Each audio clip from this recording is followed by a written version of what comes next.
to my channel. My name is Ann, and this is Postcards from My Golden Years.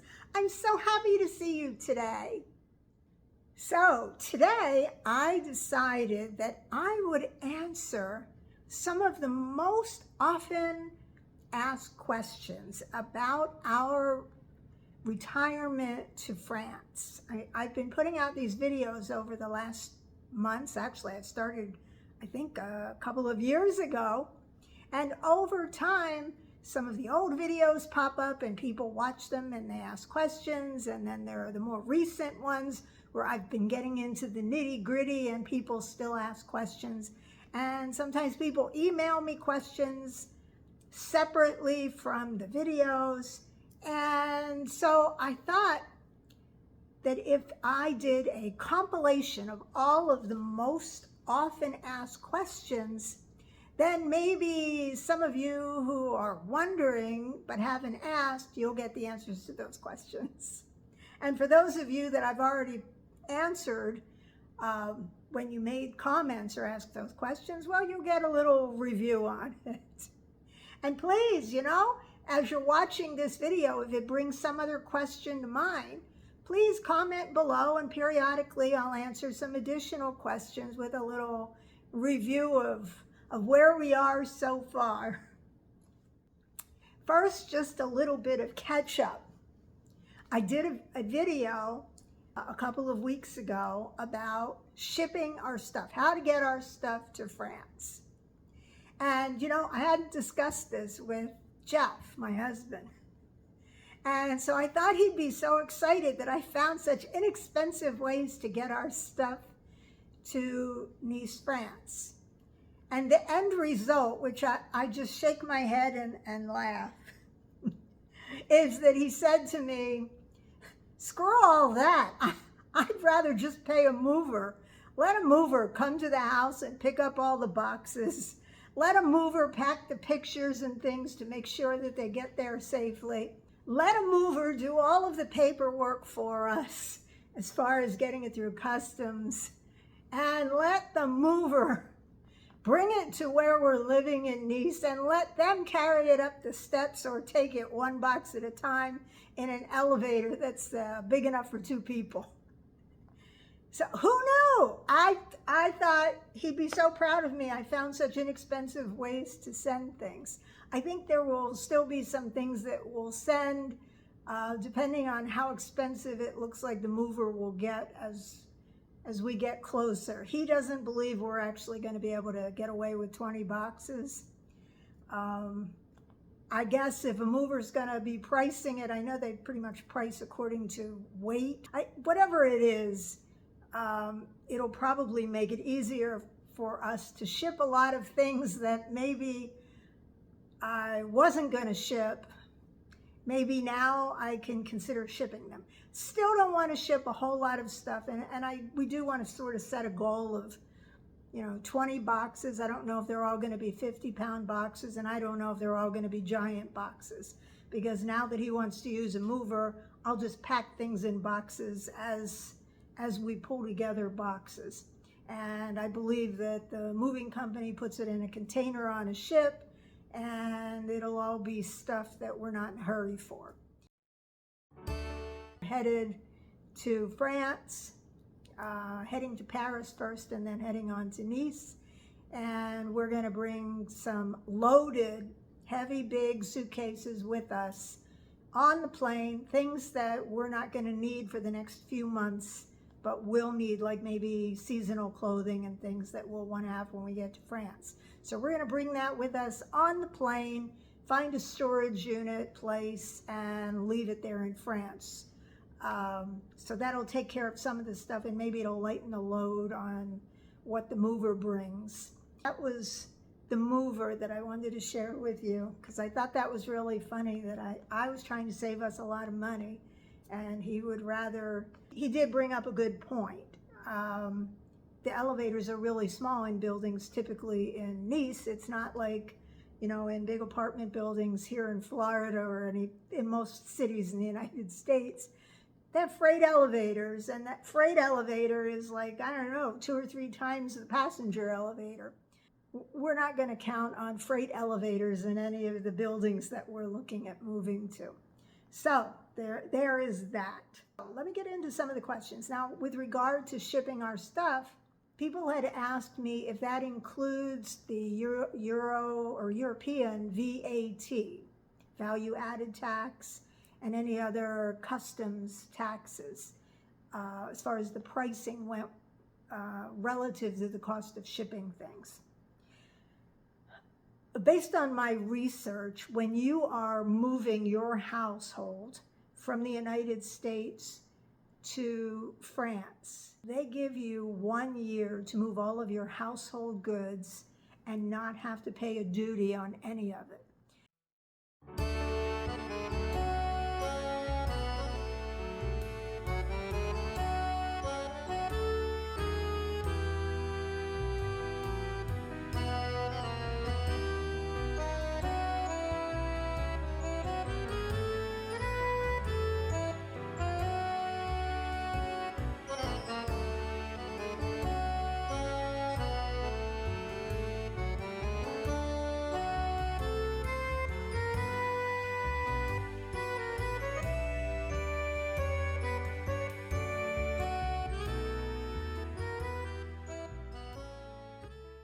And so it's very important, whether you're shipping the stuff individually or it's going to a mover, it has to be marked on the boxes, packing, whatever, that it's not commercial goods, and that basically, you know, it's used household things, and the documentation that will go along with your boxes and packages and moving paperwork will all say that it's household stuff that you're moving from one place to another. One caveat is that things that would typically have a duty, things of high value, art, those things you have to have invoices. You have to be able to prove that you've owned those things for at least 6 months. So in our case, we have a few pieces of art that we've collected over the years of our travel, and I have invoices for those things showing that we got them years ago. Also, for any very fine jewelry that we're bringing, I'm probably still going to carry that in my carry-on. I'm not sure that I want to let a mover move, you know, what few things that I have. I think I would rather want to carry that over myself, even if I have to stick it in with the dog and let the dog sleep on it. I'm just kidding. Now, these questions are not in any particular order. They're just according to when they come to mind. A number of people have asked us, both here in person, just in our travels and day-to-day life, and online, why Nice? Of all the places in France, did you look at this place? Did you look at that place? Did you go here? Did you go there? Jeff and I have traveled to France a lot, and I probably have traveled even more than him, because in a prior life with my ex-husband, we used to go to France a couple times a year, and we would travel all around France. I mean, at one point I took a month-long trip. It was a road trip all over the country, and so I saw an awful lot of France, and I know what it was like. And years ago, I did a home exchange with a couple from the town of Saint-Maxime, which is outside of Saint-Tropez, and we spent 3 weeks. They came and stayed at our house here in Florida, and we stayed at their gorgeous home on a hill overlooking Saint-Tropez Bay in Saint-Maxime. So I sort of got to live the life over in the Saint-Tropez, Saint-Maxime area, which was lovely, far too much traffic for us. And I switched husbands anyway, so that's irrelevant. But Jeff and I have traveled to Paris many times. We've traveled to Nice a lot. And before we decided on Nice, I actually made a list. We made it together of things that were important to us in a retirement destination.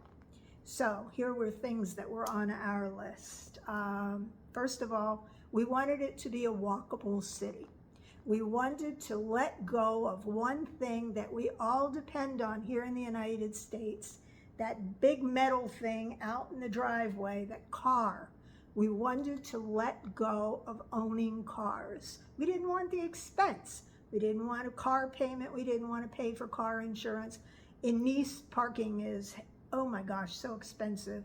And it's hard to park in a lot of other places in Nice as well. So we wanted to let go of the car. We wanted to have a life where we get up in the morning, we come down the elevator, we walk outside, go have our coffee and breakfast at a cafe maybe, or at home, and walk. Go out and be in fresh air and sunshine. And we wanted it to be a place where our bank was walkable, our grocery stores, pharmacies were nearby, all of the things that are important to just living life as a retired person without a vehicle. We didn't want to have to spend a fortune on public transportation, although we're fine with public transportation in Nice because it's not very expensive comparatively. When you compare it to the cost of owning a car, it's very, very dirt cheap. So being walkable was very important to us. And within proximity to the places and services that people need as they are aging. We wanted to be near a major international airport. We don't have a plan to come back to the United States, but if we wanted to come back to the United States or travel anywhere else in the world, we wanted to be in very close proximity to an international airport. Nice happens to have an international airport, and we don't even have to get in a taxi to get there. We just have to, we're close enough to a tram stop. We just need to bring our luggage onto the tram and take the tram to the airport and get on a plane. We wanted to be near a major train station that connected with other train stations in Europe to give us the ability to do a lot of traveling by train. You know, my first choice in moving to France, all the years that I dreamt of moving to France, was living in Paris. Unfortunately, those of you who know Paris, you know it's very expensive, and compared to other places in France, for the money you rent a shoebox, where in other places you get more than a shoebox, a place to spread out a little bit. I wanted to be close enough to a train station so that anytime I want to go to Paris, I can just get on a train, and 4.5, 5.5 hours later on the high-speed train, and I'm suddenly in the metro walking up the steps to a hotel, and there I am in Paris. We wanted to be able to take a train to anywhere we want to go. There are so many places that we're adding to the list as time goes on that we would like to see, and we're sort of putting them on the back burner for once we are living in France, because it'll be far less expensive and we can just hop on a train and go. And we can get a senior discount card to keep the prices on the train inexpensive. So we wanted to be someplace where healthcare was good. Well, there are hospitals, leading hospitals in Nice. There's great medical care in Nice. It's not like living out in the countryside in a lot of France, a lot of areas in France where they don't have enough doctors. And so while the healthcare plan is #1 in the world, that's only great if you can get an appointment with a doctor. In Nice, there are lots of doctors, and so far, I have not been made aware of a huge problem that people are having scheduling appointments with doctors. We wanted there to be a strong expat community. Everything that I've heard from other people who have made the transition from the United States to France, they have said that, French people are a little more standoffish, and they're not the kind of people who strike up a conversation with strangers. We have had one exception to that, And I have shared this story in the past. The last time we were in Paris, we were walking through the Latin Quarter one day. I think it was a little bit after lunchtime, and we were getting a little hungry. And there was a woman at a cafe having, I guess she was having her lunch. And we just happened to be standing at the cafe looking at the menu, and she started talking to us. And I was amazed because it was the first time a French person that I didn't know actually initiated a conversation unsolicited. And she was telling us how good her lunch is, and she talked us into sitting down. She didn't know the cafe owner, so it's not like she was a shill out there trying to bring in business. And so we sat down not too far from her, and I ended up having a conversation with her in French the entire time we were sitting there. And I was so excited because she became my first French friend. But she was a very nice woman, but she was the exception to the rule. So it is not common to wander around in any of the parts of France that we've been in where a native French person will strike up a conversation with us. They're very polite if, we stop and ask for directions, and I always try to speak in French. But I felt that it was important to be near a large expat population, or be someplace where there's a large expat population, so that if, in fact, we wanted to go and socialize initially until we work our way into the fabric of the French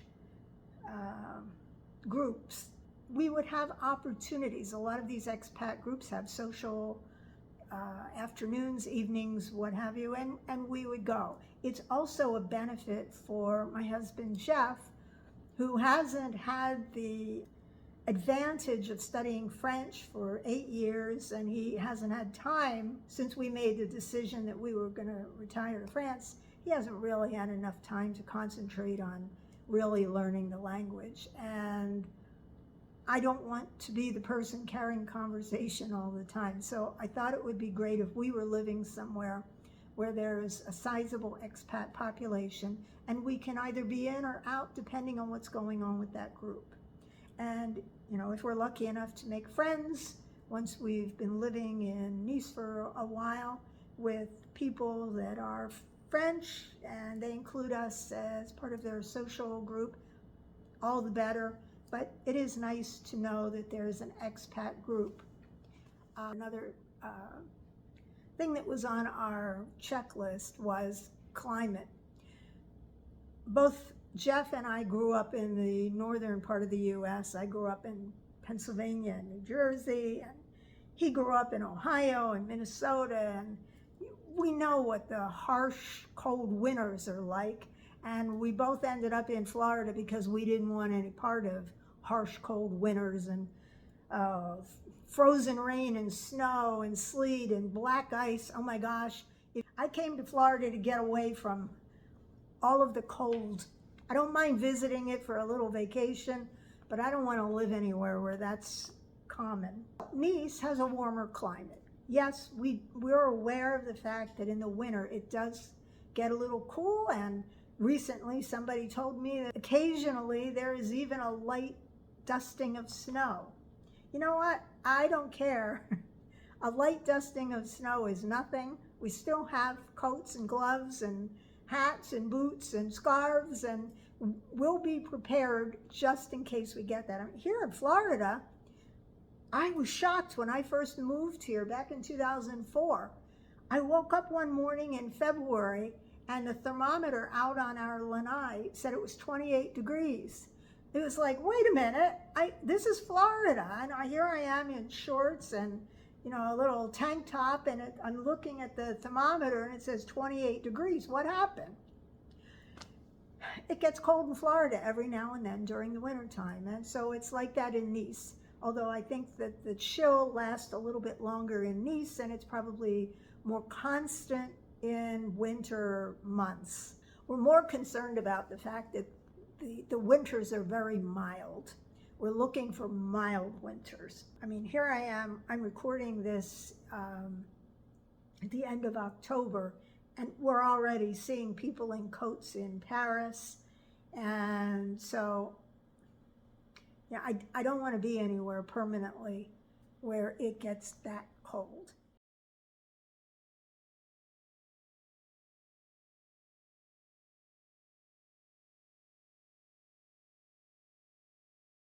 Every year here we sweat out hurricane season.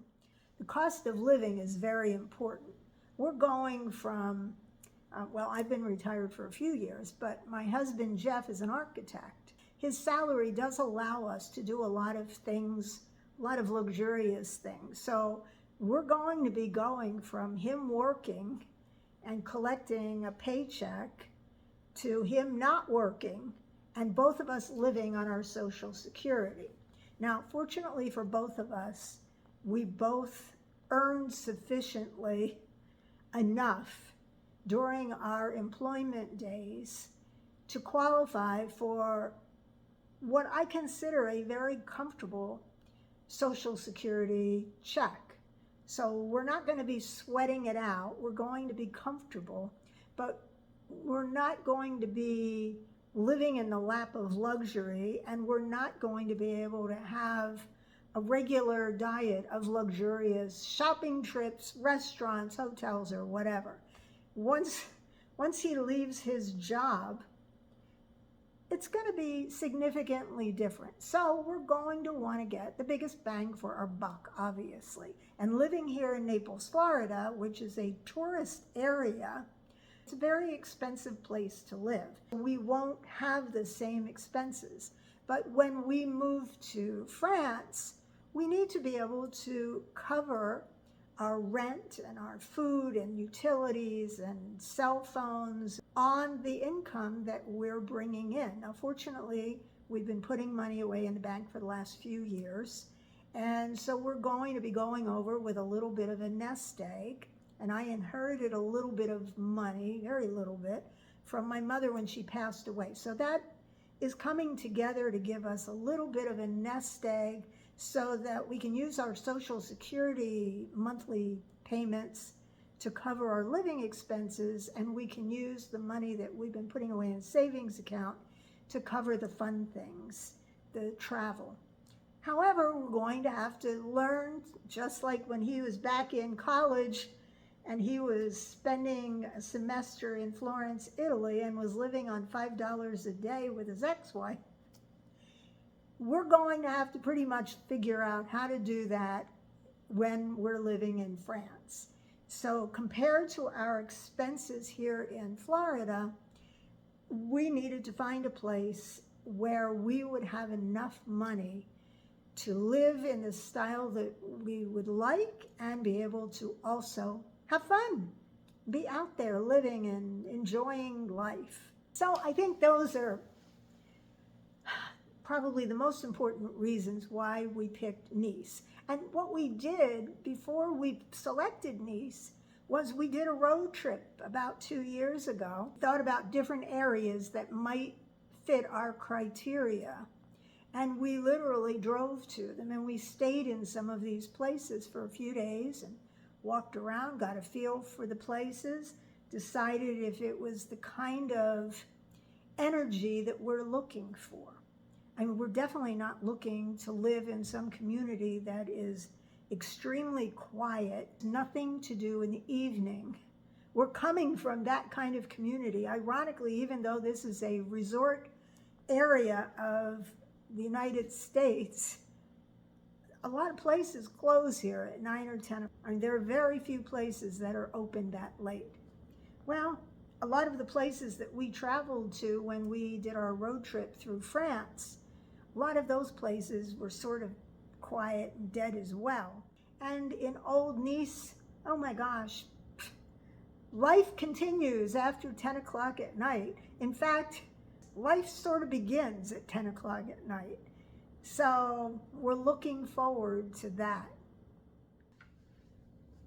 Another thing that was important to us was living near big water, living near the beautiful Mediterranean. Oh my gosh, you ever seen pictures of the Mediterranean? Have you ever been there in person? There is nothing like the shades of blue in the water. I mean, even here in the Gulf of Mexico in Florida, it's beautiful various times of the year, particularly when it's not being kicked up a lot by storm. But the Mediterranean has this beautiful blue coloring. It's just, you have to see it to believe it. And there are beaches. Now, as far as beaches go, we're not beach bunnies. We're not the kind of people who go out and bake on the beach. Yes, I know that the beach in Nice is made up of tiny little pebbles. It's not smooth sand like we're used to here in Florida.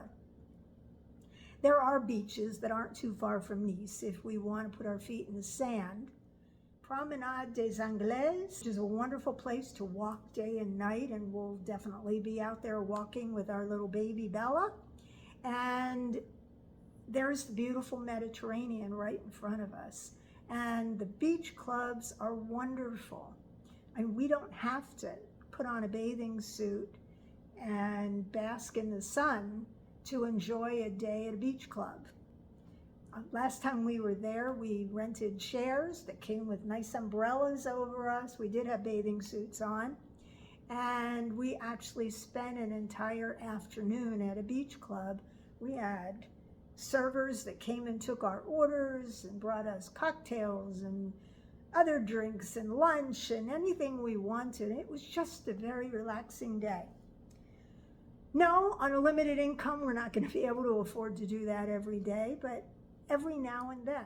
Another question that I got is, okay, you're selling your car. How are you going to get around? There's a tram that's very inexpensive. It's about, a little over $1 per trip. And there are buses and there's walking. And if we have an apartment with a space to store it, we're going to get at least one scooter and just scoot around town if we don't feel like walking. Probably going to be the best idea if we find a scooter and have some baskets. If we want to go shopping and we don't want to just go shopping right in our own neighborhood, we're going to have to buy those shopping carts that if you see, I hate to say, you see a lot of older people walking around with their carts filled with groceries. We're going to be two of those older people with carts walking around France with our groceries, and we're going to love it. Question came up about the refrigerators. Yes, those of you who have been to France, you know that refrigerators in France are smaller, a lot of them, than the US. If we're lucky, maybe we'll find a place to rent that has more of a full-size or closer to a full-size refrigerator. The good thing about living in France is they have markets. You can step out at least once a week. There are markets that sell fresh fish and fresh meat and poultry and vegetables and fruits. And I don't think that we're going to need to keep as much in the refrigerator on hand as we do here. Here in the United States, keep your refrigerator full, you have to get in the car and drive to a grocery store. So you don't want to have to keep doing that. So you tend to buy things to always have on hand. Well, you know, we may have the requisite jar of mayonnaise and mustard. We'll have the requisite things and coffee and sugar and, you know, the basics. We'll have those things. But if we're planning to eat at home, you know, there's nothing like a fresh croissant.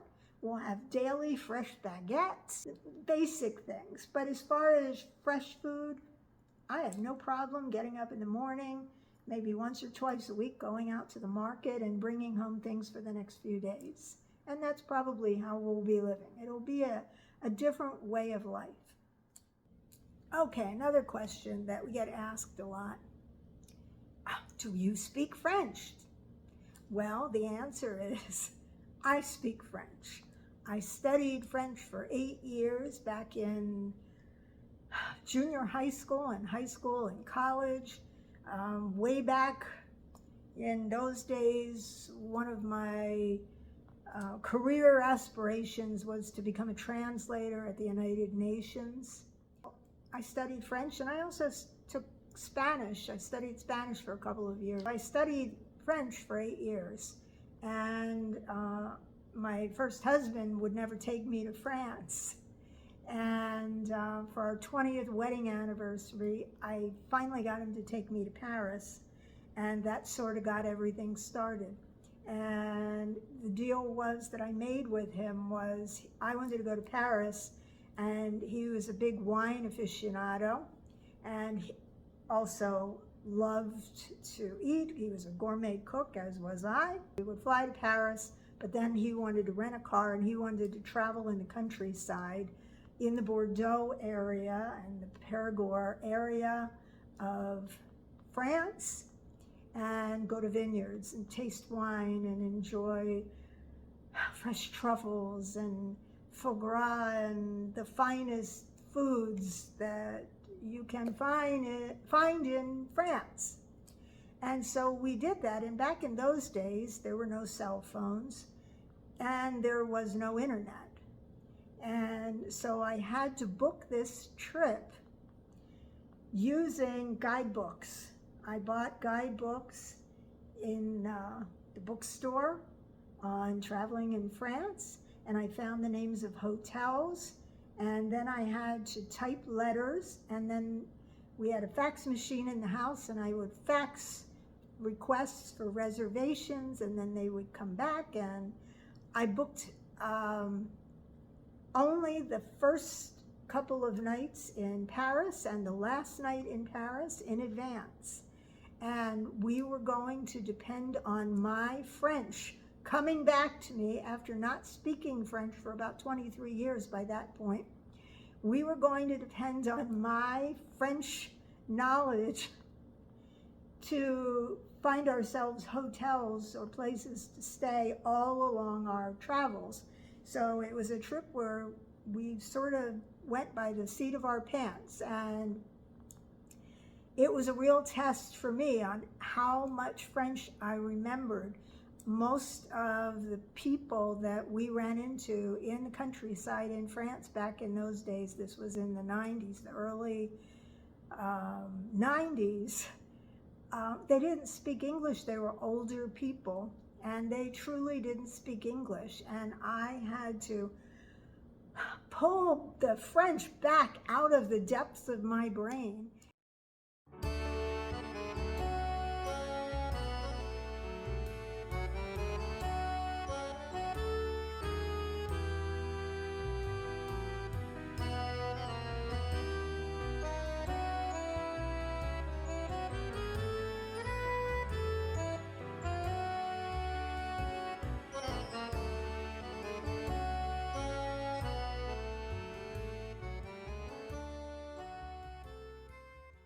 I had a very wonderful time. I didn't run into any rude people. I learned new vocabulary that I hadn't learned back in those days, and that began my years of traveling to France. From then on, we went to France. Every year we went there for one of our vacations and continued to do that. And then when that marriage ended and I moved into marriage number 2, that husband had a little more money, and he wanted to go to France at least twice a year. So we were always going to France, and we would stay there for extended periods, and I would use my French. So my French has grown in more recent years because I've been going to various parts of France, and I'm the one who does the talking. I've never had a husband who spoke French. I taught them the important things. I taught them how to ask for the check, how to ask where the toilets are, although my current husband, I'm not sure he knows that yet. And my current husband, Jeff, he knows how, in total French, to order 2 chocolate croissants, please. So that's his level of French. We're happy that at least one of us has a good command of the language. He tells people that I speak fluent French. I am by no means what I would consider fluent, and there are so many topics that I couldn't even begin to speak about in French because I just don't have that level of vocabulary. But I can carry on a comfortable conversation in France, and I am not embarrassed to say to a French person, I don't know the word for X, whether I say the word in English or I describe what it is, and ask them to tell me the word so that I remember how to say it the next time.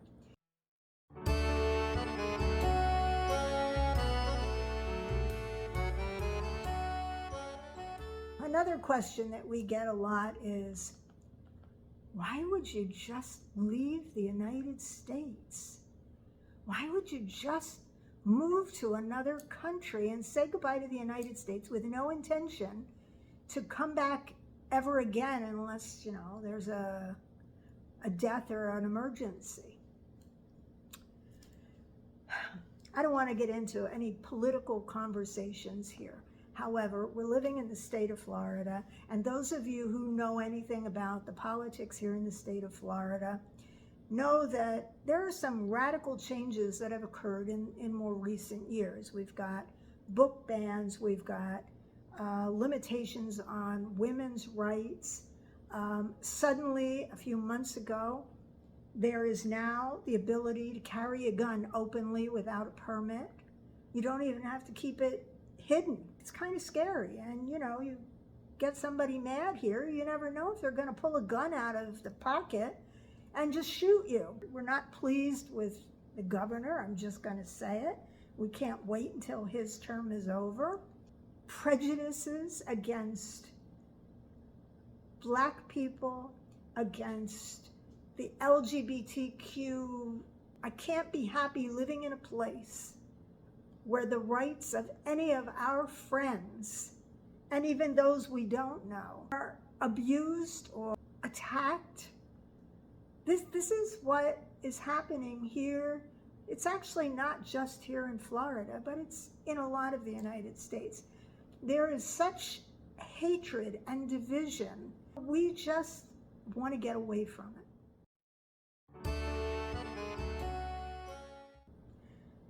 We're not going to give up our citizenship, which is also another question. Are you going to give up your American citizenship and become French citizens? You can have both. We have no intention of giving up our American citizenship. After all, we're living on our Social Security checks when we move there. I would have to believe that if you give up your American citizenship, you say goodbye to your Social Security check. I'm not sure, but we don't want to take that chance. Question also, are you going to become French citizens? I don't know.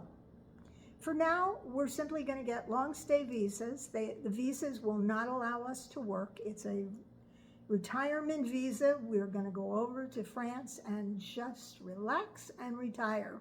We'll be able to renew that visa every year, and at about 5 years, I believe, we will have the option, should we wish, to get, I guess, the equivalent of the American green card. We'll be able to apply for that. But when that time comes, I would say that we'll probably apply for that so that we don't have to keep renewing our visa. So we'll be able to just stay in France. And then after we're there 10 years, if we want to become French citizens and have a French passport, we will have to take a French, I believe, a language test, which I'm not so concerned about for me. Hopefully I have already attained the level I'll need to pass that. Jeff will have to decide what he's going to do, and just because I make one decision doesn't necessarily mean he wants to make the same decision. I would love to have a French passport. That would be fabulous. And so when it comes time to have the opportunity to do that, I will probably pursue that. And Jeff will have to make up his own mind, and I'll be thrilled if he wants to do that as well. And we'll still keep our U.S. passports. Okay, then the question that I get a lot is healthcare. And I've talked about this in other videos as well. What are you going to do about your healthcare? What about your Medicare? What's going to happen with your Medicare? Well, we're going to pause our Medicare deduction from our Social Security because there is no coverage, Medicare coverage in Europe. Medicare only covers expenses in the United States. Question came up, what are we going to do about our prescriptions? Well, here's the situation. Our doctor does not have a license to practice in France. Our relationship with our doctor ends at the end of, I believe the end of March, just before we get on the plane to go to France. So before we leave, I'm sure he's going to work with us to give us prescriptions to fill as much medication as we will need to get us through until we're on the health plan in France. Now, this may work on some medications and may not work on others.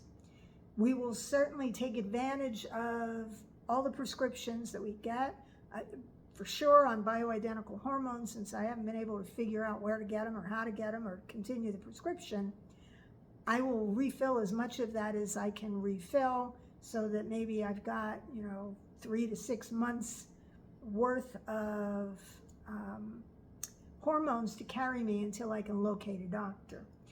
On our prescriptions, our doctor is going to have to give us on letterhead a list of the prescriptions that he has prescribed and what each thing is for. Because obviously we're going to be walking into France with, I would imagine, prescriptions are going to be in our carry-on or maybe in a box that we're carrying, depends on how much stuff there is. And they have to be in the original bottles with the prescription information on them. So we're going to have a letter from the doctor that names each prescription and what it's for. Once we are settled in France, we're going to have to find a doctor anyway. So we'll start looking for a doctor, and I will bring the list of the prescriptions that we're using here in the United States to that doctor. And I will also be printing out, before we leave, I'll be printing out copies of maybe the last couple years of blood work for both Jeff and I, and any other information, health information that we want to have with us. And this may be something that we end up mailing to ourselves, because if I need to get it again, I can just find a printer and print it out again in France. But that way it keeps the weight down. So we'll have our health information, our health records. We'll take this to a doctor and try to find a doctor that can sort of duplicate what we're doing.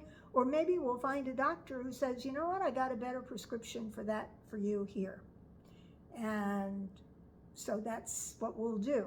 We will not be coming back to the US to pick up prescriptions, or we're not going to have kids bring our prescriptions over. It's not going to happen. We're on our own. We will make it work within the confines of the French health system. And, when our prescriptions here in the United States run out, hopefully by that time, we will have secured doctors and any specialists that we need, and we'll go from there. In addition to that, when you move to France, after you're there 90 days, you are required to get onto the French health system, which is a good thing, because if you look at the World Health Organization rankings of health systems in the world, it turns out France is the #1 health system in the world. The health system there is based on your income. They don't look at Social Security or pensions as income. So therefore, the health system there will not cost us anything to be on the health system. If we want to have a top-up plan, which would be the equivalent of our American Medicare supplemental plan, we have top-up plans that will cover any co-pays that we'll be responsible for. But truthfully, the co-payments in France are so low compared to co-payments here in the United States and the cost of Medicare. I'm not sure we're going to want to go for the additional expense of a top-up plan. And I don't mind having to pay a few bucks for prescriptions that in the United States may have cost $50 or $60 or more. Plan. Everything costs a lot less as far as your health. Another question that we get hit with is, oh, are you going to buy something or are you going to rent when you go to Nice? We are going to rent. Unfortunately, as a married couple, we've only been married going on 9 years in April, we didn't bring into this union ownership of a home. I sold the last home I had with my ex-husband, and he sold the last home he had with his ex-wife. So when we got together, we did not buy a home. And so we have been renting for the entirety of our marriage. So we don't have the advantage of being able to sell a house and then taking that money and rolling it into a house or an apartment in France. So we're going to rent. And we don't want to use the money that we've put aside in our investment account or savings account, because in order to buy a house in France, we have learned that you can't get a mortgage if you are 70 years old. And back when we learned that, we were only in our 60s. It's very hard to find somebody who will write a mortgage for people that are in their 60s, 70s, and up. And if you can get a mortgage, typically they want the mortgage paid off by the time you're 75. Well, that doesn't give us much time. So we would have to pretty much have to pay cash for a house. That would take a huge chunk of the money that we have set aside as our fun money, travel money for France. So for us, we decided we're going to rent. We would rather that somebody else owns the building that we live in or the apartment that we live in. Somebody else has to deal with the wear and tear and the painting of the outside of the building and putting on a new roof and the assessments that the homeowners association gives. We would rather they deal with that. We have no problem taking care of an apartment and the minor repairs inside, and we like the flexibility of renting. If we decide we don't want to live there anymore, we just decide where we want to go, pack it all up, and move. Another question was about taxes, and if you check my old videos, I don't want to go into a lot of detail on taxes. People have asked me about how to file tax returns, and are we going to have to file a U.S. tax return and a French tax return? And well, the short answer is we're going to have to file both of them once we've lived in France for a total of 183 days. And that will have nothing to do with our residency status. Once you live continuously in France for 183 days, you're considered a tax resident, and you have to file a tax return in the coming tax filing season. You only get taxed once on the money. So as American citizens, we'll do a U.S. tax return and we'll pay taxes due to the U.S. We'll report our income, if there is anything other than our Social Security, on the French tax return, and the French tax return will give us credit for the taxes that we paid to the U.S. so that we won't have to pay double taxes. So that's the story with taxes, and for more in-depth answer on handling taxes in France, check out my prior video a few videos ago about filing taxes in France. Okay, this question is about our little dog Bella. The question came up, is Bella going to have to be quarantined when we move to France? No, she's not. The procedure to get Bella into France is that within 10 days of the day that her little paws are going to touch French soil, she has to go to the vet, and the vet will fill out paperwork verifying that she is in good health. She has to have a universal chip that is universally recognized in Europe. We got that back when she was a puppy, and as a matter of fact, when I took her to the vet a few weeks ago, and the vet and I talked about this upcoming appointment right before we moved, she got out a scanner to make sure that Bella's chip is still readable. No problem there. So she has to have that. She has to have the paperwork. Make sure that she has all of the shots that she needs. The vet fills out the paperwork, and they will messenger it to the USDA. That's the U.S. Department of Agriculture. The U.S.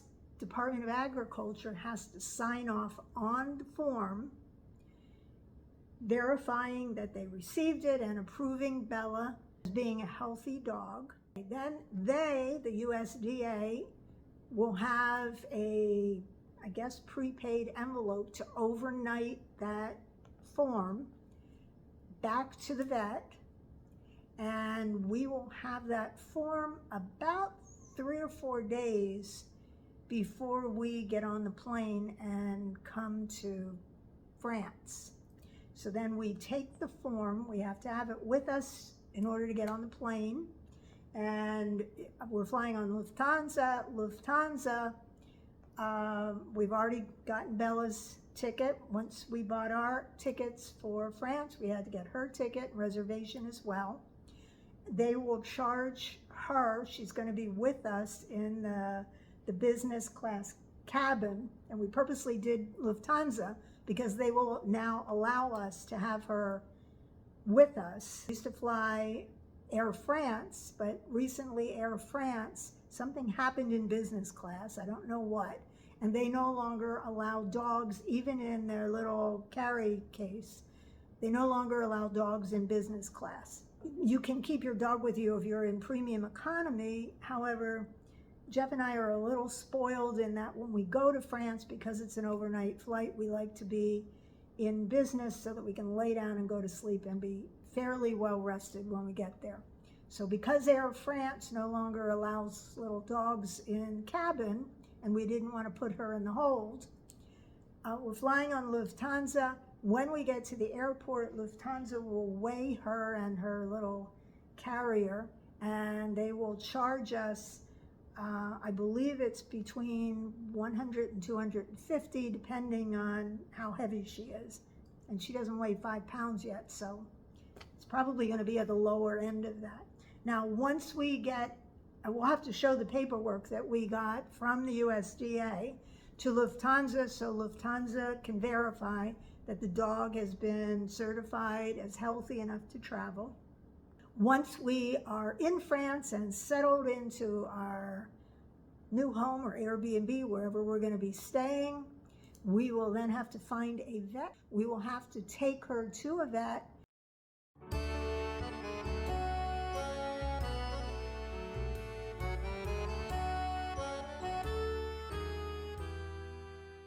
And then shortly thereafter, we will get her doggy passport, and then we can use that to take her from one country to another. Should we be doing some traveling here and there, we'll need her passport along with our own. Okay, another question that I get often is, what are you going to do with your money? How are you going to get your money to France? Are you going to leave it in the United States, or are you going to send it to France? Well, we already started a few months ago, we started the process to open a bank account in France. It's not like the United States where you just walk into a bank with your money and say, I'd like to open an account. You walk out with an account number and maybe, if you're lucky, an ATM card. When you open up a bank account in France, they want documentation. The bank person who deals with international accounts, she sent us a long list of forms that we had to print out and complete. We each had to complete them individually. We had to include copies of our pictures on our passports and the passports, financial information, copies of bank statements from all of the banks where we keep money, marriage license, oh my gosh, copy of utility bill. We had to get a letter from our current bank, lots of stuff. So you send that there, and then they do a complete background study on you. I believe they also have to check with the U.S. banking system. There are agreements between France and the U.S. That they, I guess, notify the government of the United States that here's an American citizen who is looking to put money in a bank in France. So there's that reciprocal agreement. The entire bit of research that was done on us took about a month, and then the banking person got back to us. Before you can actually have that bank account finalized, you have to meet with them in person. And the bank that we have applied to get an account at has a branch in Miami. But because ultimately we're going to be living in Nice, we have to go to the bank branch in Nice and meet with this bank, international banker. When she meets us, she will sign off on the documentation, she will send it to their back office, and the account will be approved, and all of the paperwork will then be sent to our home here in the US.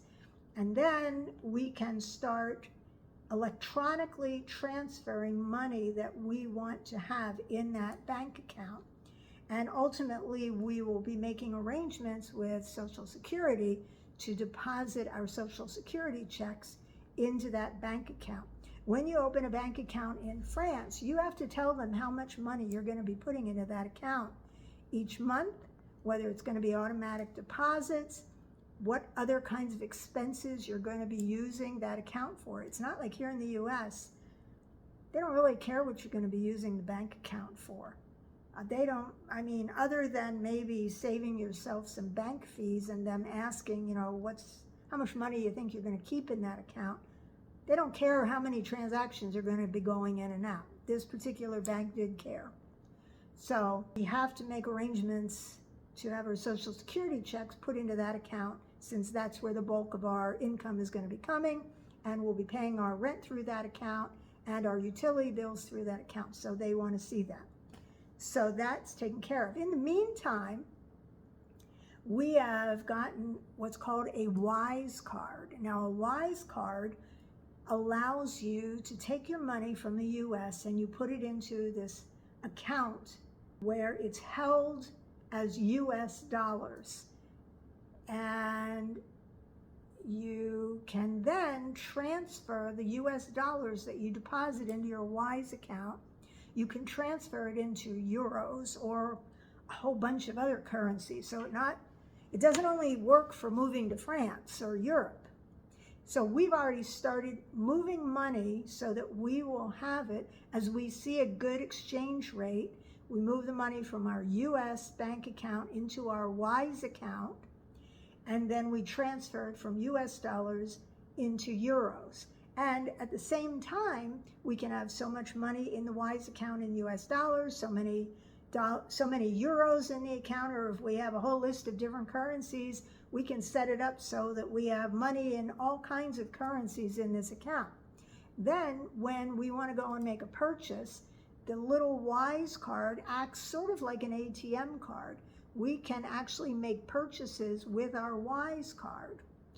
Some people are actually having their rent and utilities automatically withdrawn from their WISE card accounts. They're using it like a bank account. Some people don't even bother getting a bank account. They just keep moving US money from US banks into the WISE card as they need it, and then paying their bills from there. We haven't decided we want to do that. For now, we're just transferring money into the WISE account so that when we go to France at the end of November and into December, we already have money that's been exchanged into euros, and we're getting a better exchange rate than if we wait and do it once we get there. We're sort of risking it. We don't know what the exchange rate's going to be when we get there. So we just keep an eye on the WISE account. Now, WISE also offers an interest-bearing, I believe it's a savings account. I haven't looked into it. My husband got an email telling him about it, where they were giving 4% interest on these accounts. So they basically were trying to encourage you to move more money into the account, and they will allow you to earn 4% money on there. And the banks here in the US are definitely not paying 4%. So eventually we will let go of our US bank accounts. Initially, we're going to keep at least one of them, maybe our joint account, and close out 2 individual accounts where we've been dumping money. We may combine the 2 of them into the new bank account in France once we have that open.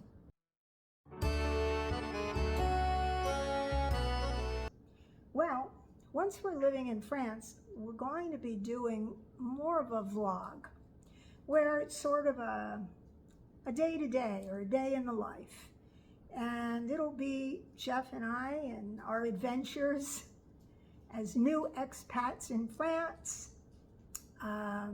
probably starting with our apartment searching, finding the right place.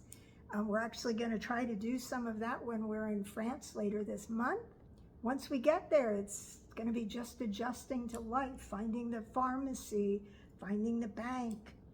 You know, what are we doing today? What are we doing this morning? What's the weather like? What have we discovered? Let's go shopping.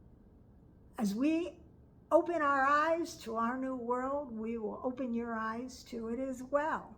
One thing that we would like to do as we get more Patreon supporters is have a monthly meetup with our Patreon supporters in France, whether we make it in Nice or we make it in Paris. We haven't decided yet. We may pick some other random place in France.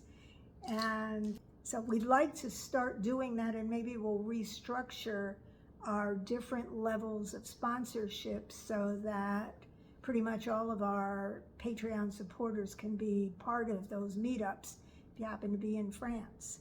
So there's that. There may still be restaurant reviews, but there'll be restaurant reviews at places in Nice and everywhere else in our journey as we continue on this golden path of life. I am going to stop for now. I think I've covered everything I can think of. I have to go back and reread through all the questions that I was thinking about, and we'll see.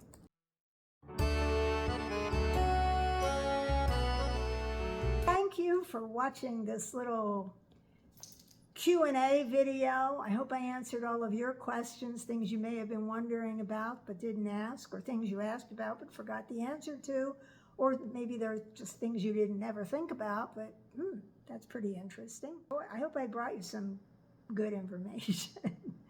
And of course, if you're not a subscriber, please consider subscribing to my channel. It doesn't cost anything, it's free. Please give me a thumbs up. At the very least, it lets YouTube know that you enjoyed this video and others might as well, and it helps my algorithms increase, and you know what, maybe my subscribers will increase as well. So thanks again for watching, and I will see you in the next video. Bye for now.